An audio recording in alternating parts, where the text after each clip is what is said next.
आणि राम सातपुते अशी फाईट सुरू असताना तुम्ही ह्याच्यामधला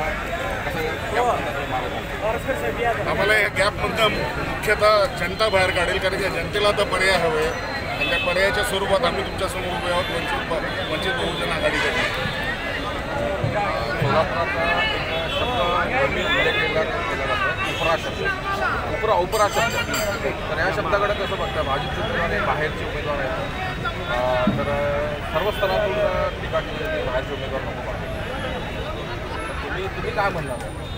खरं पाहिलं तर वास्तविकता या टीकेला काही अर्थ नाही आहे. कोण बाहेरचं आहे, कोण जवळचं आहे, मुद्द्याचं कोणी बोलतच नाही आहे. मुद्दा हा आहे की सोलापूर हा इतका मागासलेला भाग आहे, एवढा मोठा जिल्हा असून एकेकाळी सोलापूरचं इतकं भव्य होतं, वैभव होतं, तो वैभव सगळं कुठंतरी नष्ट झालेलं आहे. तर त्या मुद्द्यावरती कोणी बोलत नाही. इकडे उपरा कोण नाही, ह्याच्यावरच सगळं बोलबाला चाललेलं आहे. ह्याला काही अर्थ नाही. ह्याच्याने जनतेचे काही प्रश्न सुटणार नाही आहेत. उमेदवारी अर्ज भरण्याच्या पूर्वी तुम्ही काही गावभेट संवाद दौरे वगैरे केले होते का? आणि ते केले असेल तर नेमकं कोणत्या प्रकारचं तुम्हाला रिस्पॉन्स मिळतोय आणि लोकांचे नेमकं म्हणणं काय? लोकांचं म्हणणं, लोक तर वैतागलेले आहेत. लोक दोन्ही पक्षाला वैतागलेले आहेत. 2014च्या आधी त्यांनी काँग्रेसला बघितलं होतं, 2014पासून 24पर्यंत आता ते भाजपला बघतायत.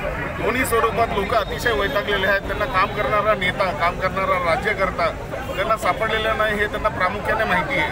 तर जनतेच्या मनात तर आम्ही नक्कीच आहोत. जरी तुम्हाला आता असं दिसत नसेल तर ग्रामीण भागात किंवा इव्हन शहरात प्रत्येक घटकाच्या माणसाला जर विचारलं तर ते सगळे घटक वैतागलेले आहेत प्रस्थापितांना, आणि ते आमच्यासोबत आहेत.